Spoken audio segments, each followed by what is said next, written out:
Donald Trump had an interview recently with Megyn Kelly. I want to make sure I start from the very beginning of that conversation, which there are a couple things in this interview I got to debunk, like for real. Like I was like, no, that's not really true. There are some things that are true and there are some things that are not true. We're going to focus on a couple of moments from this interview. Now, I will say that I've been paying close attention to who Donald Trump is willing to have interviews with.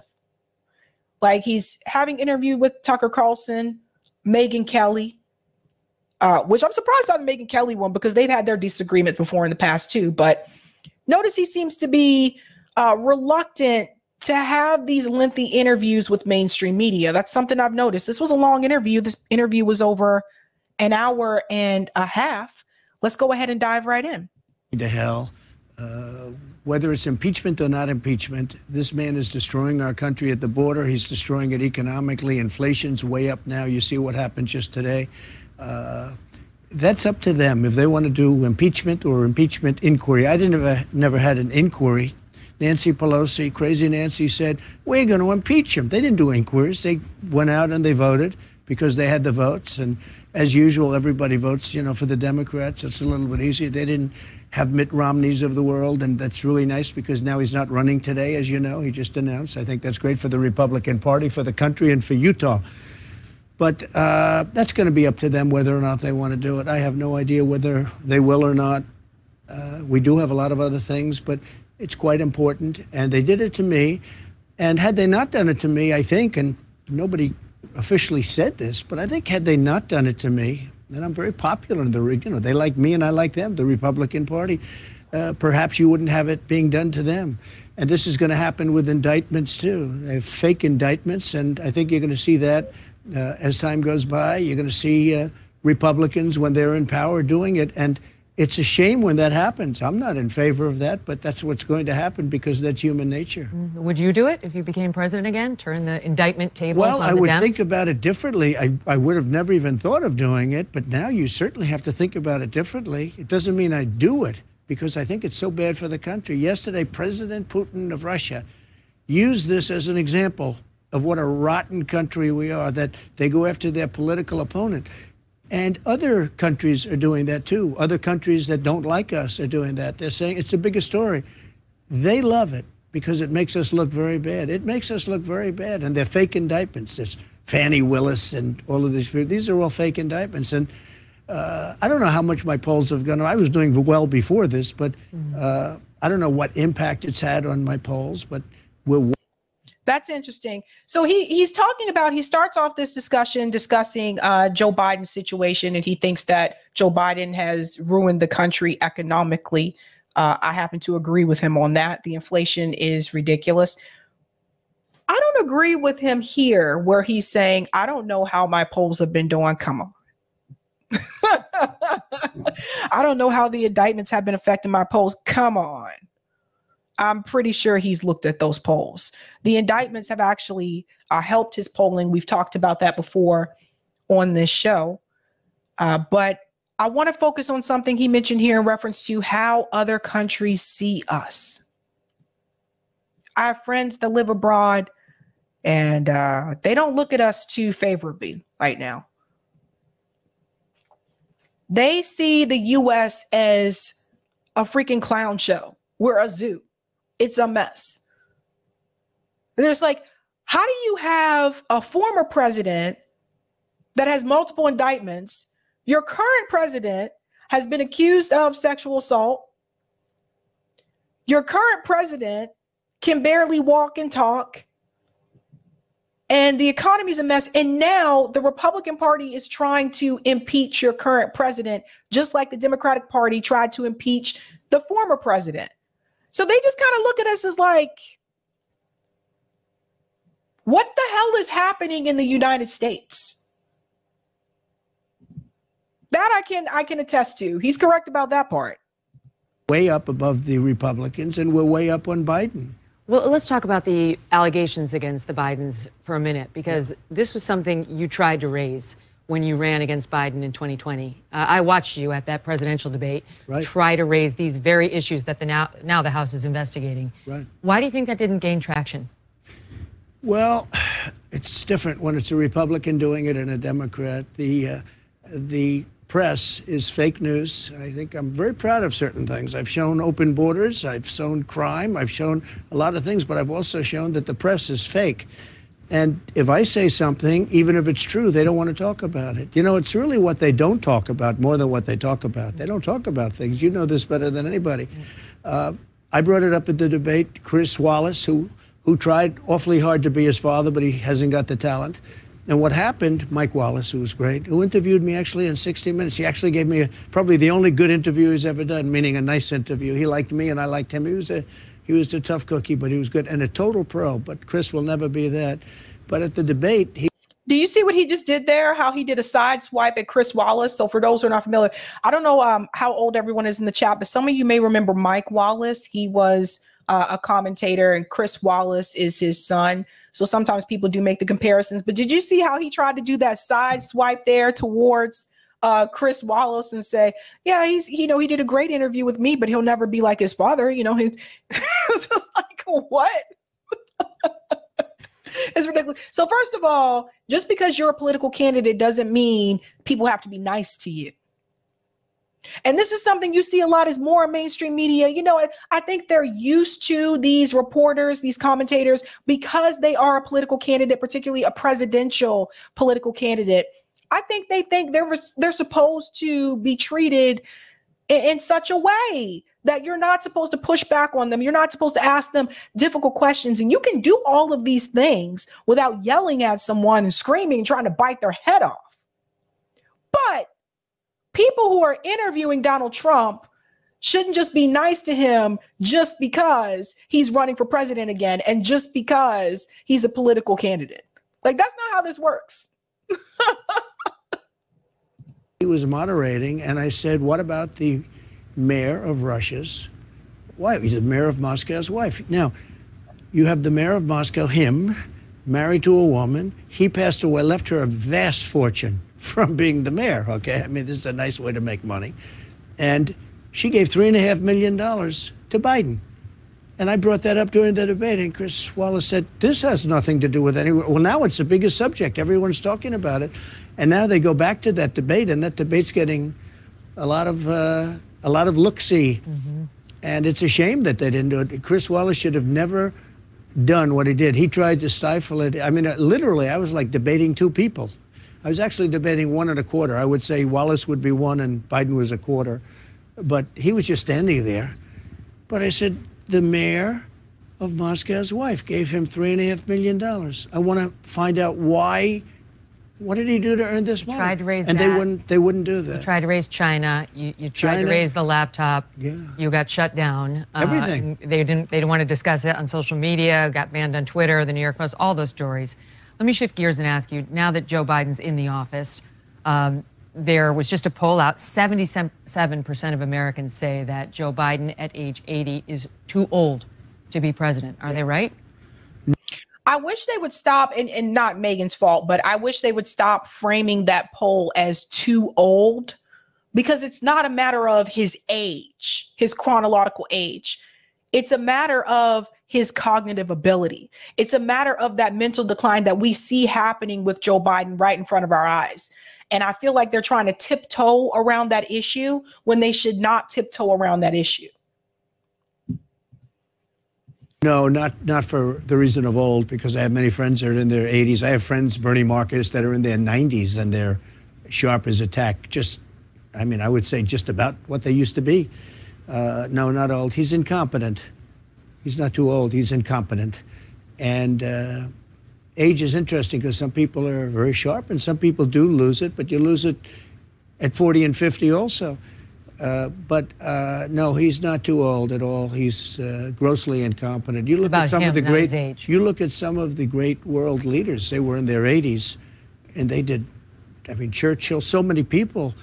They were phenomenal in their 80s. You know, there's a great wisdom if you're not in a position like him. But if you go back 25 years, he wasn't the sharpest tack either.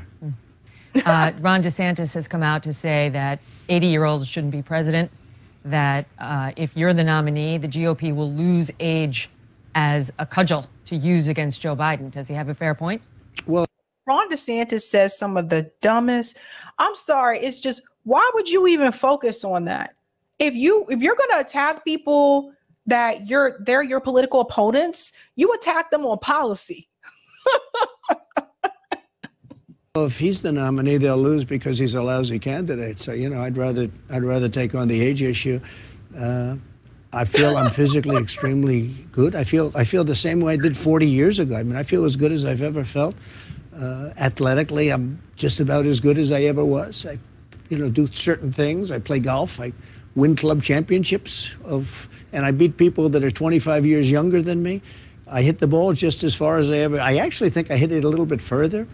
But just at this club, this is a big club with a lot of good members, a lot of good players. You must have good genes, Mr. President, because you eat McDonald's. I know you love chocolate. You love the Diet Coke. How are you doing that? How? Well, it's really a parental thing, much more so than I believe in the racehorse theory. Fast horses produce fast horses. You know, I mean, it's a little bit about your parents. My parents were very good. They lived to an old age. My father he lived old. He lived into his 90s, well into his 90s, and my mother lived quite a life. Okay, let's talk policy, immigration in particular. As of late, recently, we've seen several Democrats. By the way, in reference to the McDonald's thing, like I remember, like, I used to actually like McDonald's when I was younger. I swear it doesn't taste the same. Maybe it's just me, but I remember McDonald's French fries used to be the jam. Okay. Like if I didn't eat anything else at McDonald's, like I would get their French fries and those were like, nobody had better French fries than McDonald's. And then over the years, it's just like the fries are kind of limp. Sometimes they look a little soggy. Some of them have salt, some of them don't. They don't have that same crisp potato crunch taste. Like so for me, McDonald's, to me, I just really don't like it. Like, you know, I drive past the McDonald's and I think about high blood pressure. You know, I guess I'm just getting at that age where I start to think about those types of things. I was like, people are like, let's go to McDonald's. I'm like, oh, diabetes, things like that. Lawmakers speaking out after their cities, including New York, but many others, are overrun by the influx of migrants who have come to the country illegally. They want federal money. They want President Biden to fast track work permits for these people. They want mostly for these migrants to go elsewhere. Right. What should be done about this problem? Well, they're going to have to talk up because no country or city or state is sustainable doing this. You have thousands of people. I was in New York. I saw on Madison Avenue, these magnificent shops, Madison Avenue, Fifth Avenue, the greatest. Madison Avenue, thousands and thousands of people. And they're sitting on the street. They're not even on the sidewalk because there's not enough room on the sidewalk. And you have these beautiful stores that are paying a lot of rent and they have to sell luxury merchandise, and that goes to the city in form of taxes and all these other things. And they're not going to be able to stay in business. The money that's being lost in these cities, Chicago, Los Angeles. So now you have the massive crime problem, and it's vast in Democrat-run cities. On top of that, you have the migrants or the illegal aliens, many different names. But let's pause here for just a second. We're going to talk about this immigration issue. We're connected to the homelessness issue as well. First and foremost, what we have to remember, whenever I hear people talk about migrants coming to the U.S., the immigration issue, it is very important.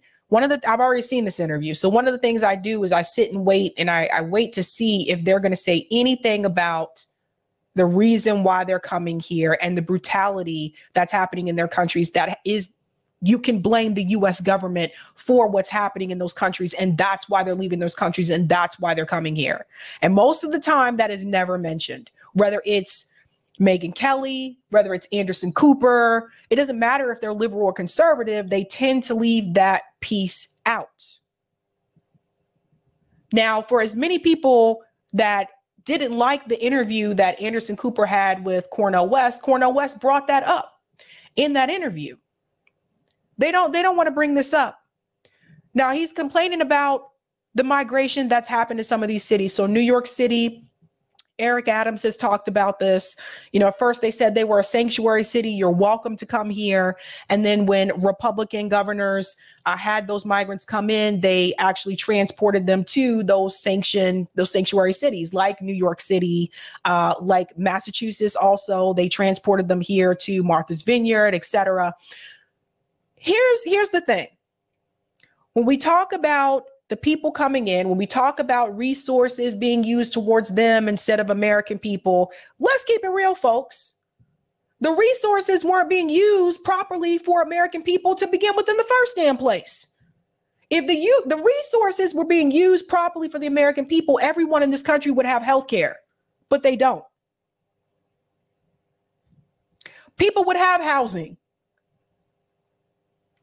Before Joe Biden even took office, and I still have plenty of criticism for Joe Biden, but before Joe Biden even took office, the tent communities were already a problem with thousands of homeless people on the streets. That is not because of immigration. That is because of a failed capitalist system in this country where people have been evicted because they can't pay their rent. And we have to actually push back on this narrative that all the homeless people living in the tents are on drugs. They're not. There are some people who are homeless. They're living in their cars, but they have a job. How'd they get there? Living paycheck to paycheck. One unexpected expense, one medical bill. That's how a lot of them get there. Not everybody has a family that they can go to and ask for extra money and say, help me out. Some people are on their own. And that's something that we have to remember. But let's keep it real. And this is something I wish Megyn would have said to Trump. This is something that we got to push back on and say, the resources in this country were not being used for the American people in the first damn place. We didn't want to pay people $15 an hour. We don't even want to give people a living wage in this country. Tell me more about these resources and how they're being used to help the American people. So you see, we have to be very careful with this scapegoat mentality. Every time there is an economic downturn, someone else is blamed. There's always a scapegoat. If it's not immigrants, it'll be Black people. It'll be indigenous people. It'll be, I remember this from my generation, those damn millennials. It's our fault.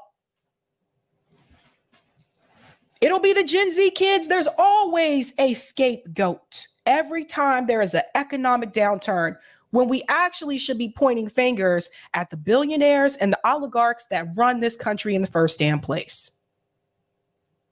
Because let's be real, when we have economic problems in this country, billionaires, millionaires, and the CEOs, they're actually usually doubling their profits.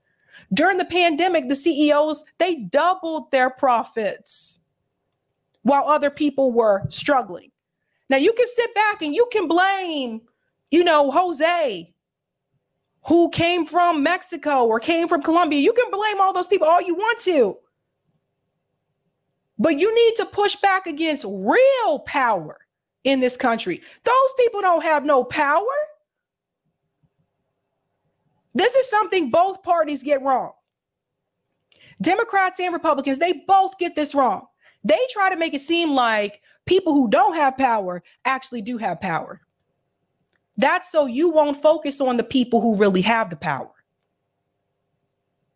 So let's think about that. The crime issue that he was just talking about, crime and poverty are often connected. Ding, ding, ding.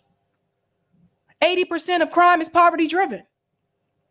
Get the people off the streets, give the people a living wage, and you'll see the crime rate decrease.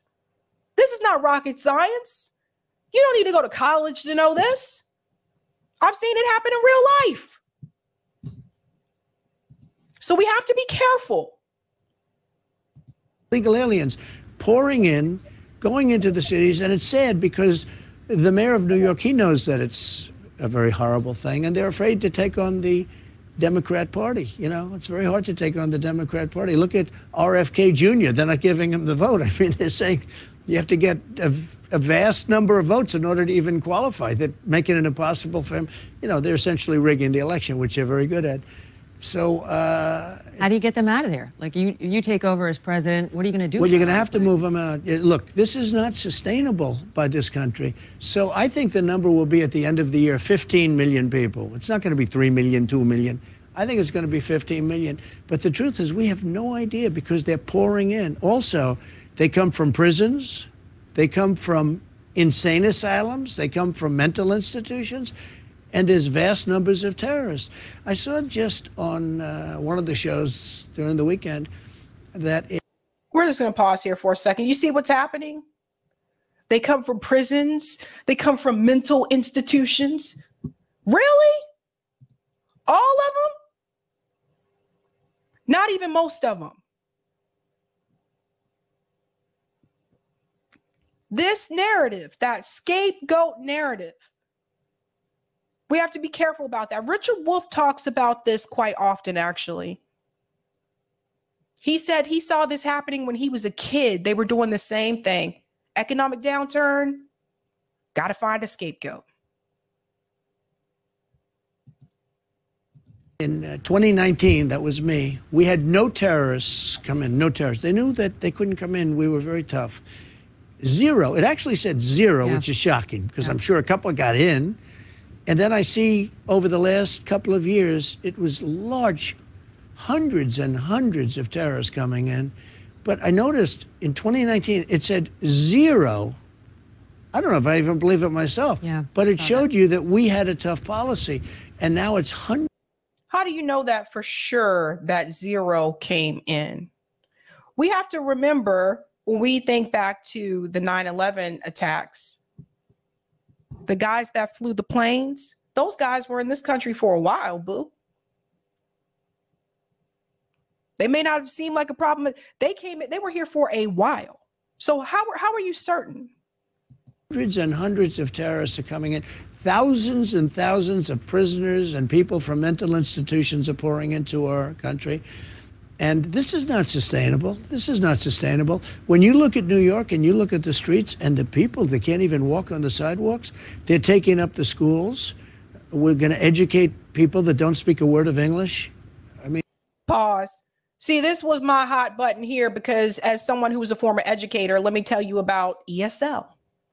This is not a new thing. Trump is talking about this as though it's a new thing that we're having immigration into the schools and the kids don't speak English. No, that's been a problem. That's been an issue for a long time. Even when I was doing my clinicals, when I was in grad school, that was an issue. And you know what happened? What happened was there was this certification that, at least here in Massachusetts, that they pretty much, it was recommended, then eventually got to the point where they said you're required to get the ESL certification. So as a teacher, they want you to be ESL certified, English Second Language Learners. So you receive that certification so that you can teach those kids that are learning English as a second language. One of my best friends, who, by the way, came into the country legally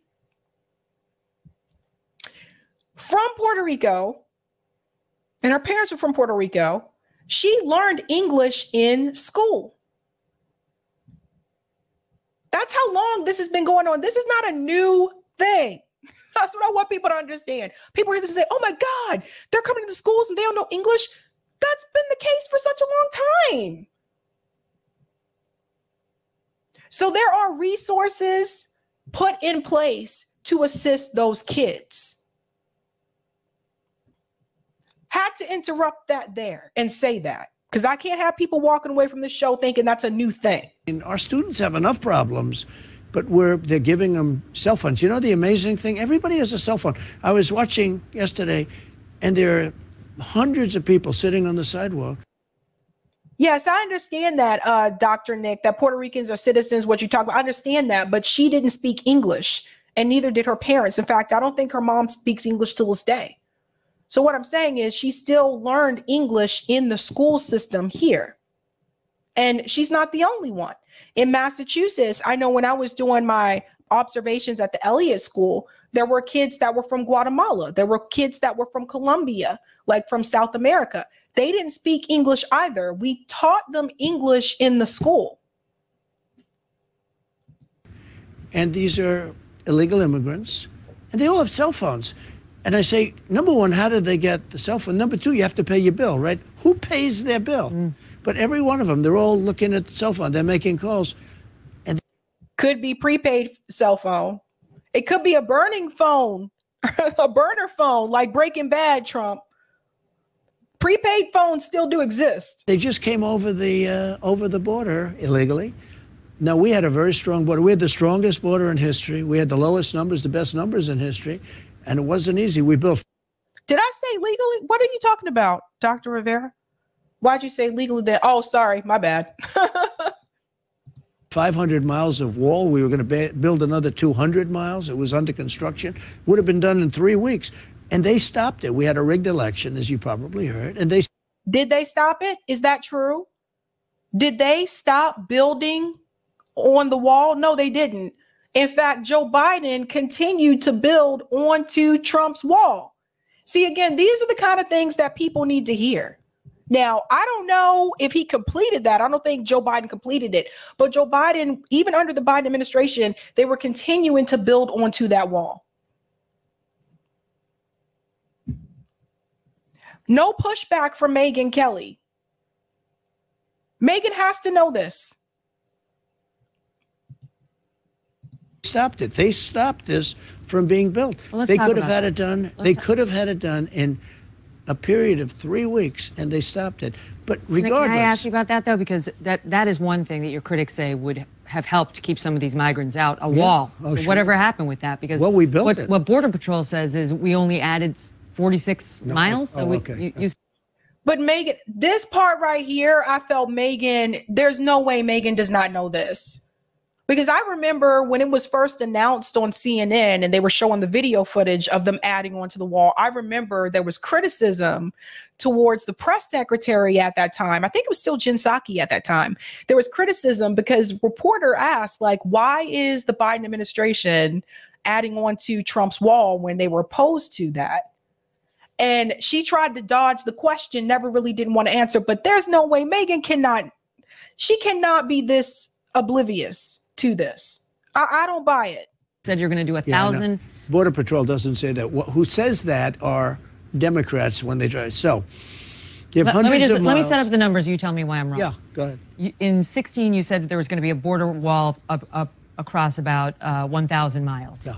And I don't know if I said 1,000, but I said whatever. I mean, it's 2,000 miles long, but we have rivers and we have you have barriers. Of the 2,000 miles, you need it on 500 to 600 miles because you have rivers and desert. You have a lot of different bad conditions. So they said when Barack Obama left office, we had 654 miles covered, and that you were going to get us to 1,000, and that you only added less than 50 miles of wall. Okay, ready? You go. So what they say is that if there's a board lying on the ground, a 2x4, that was there for 50 years and sitting there rotted, that was a wall.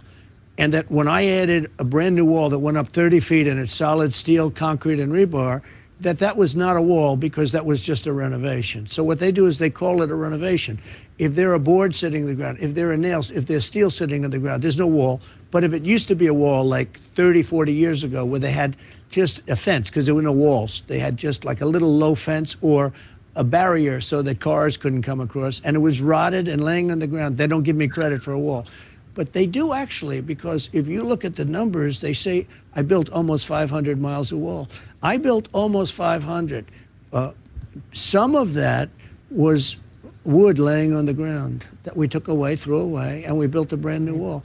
So what they're trying to say is that we built 50 or 60 miles of wall because there were 50 or 60 where there was never anything. But any wall that was there was decrepit, it was gone, it was rusted, it was rotted, it was laying on the ground. And we would actually just take it away. Then we built a really incredible new wall. You know, the wall that was built. You guys see what's happening here?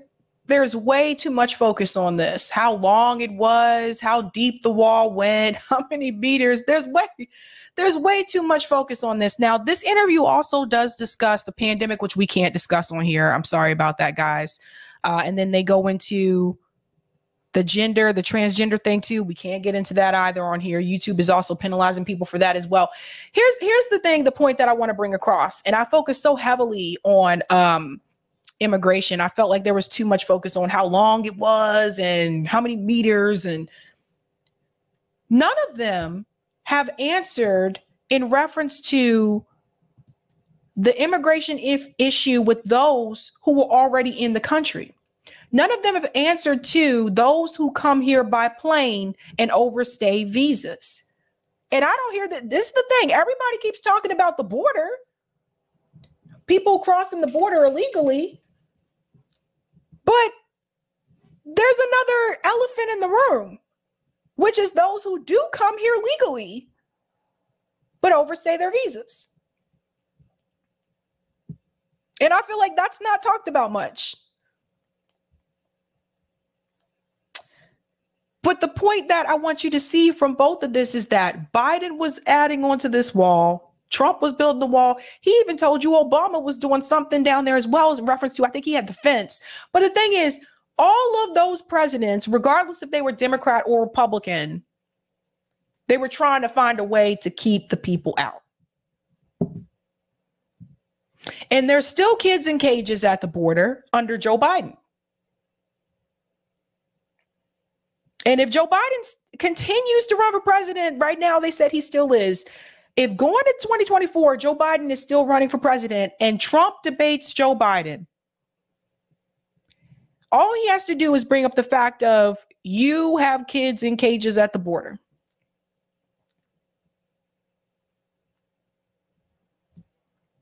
That's another issue. The healthcare issue and the immigration issue has been an issue for as long as I can remember. And I want people to understand it's not that they can't fix it. They can. They just choose to prioritize other things. The immigration process in this country needs to be more smoother. It's not. People shouldn't have to wait 10, 15 years. It's a mess. It's a mess. What's that, Echo J? We know why. Most visa overstays are European, so it's not illegal immigration. It's non-white illegal immigration. There you go.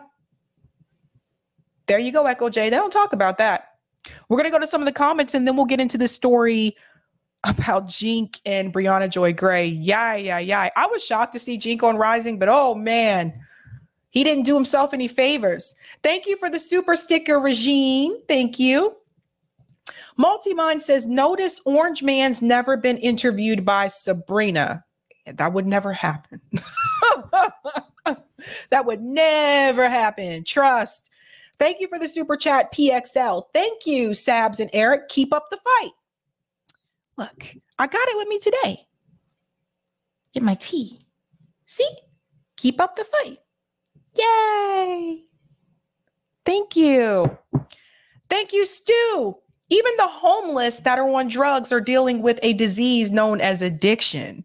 They are not underserving of homes, shelter, food, and safety. Thank you, Stu. Thank you, Courtney. You can barely smell food cooking in McDonald's, if not all, most of the time when I went there.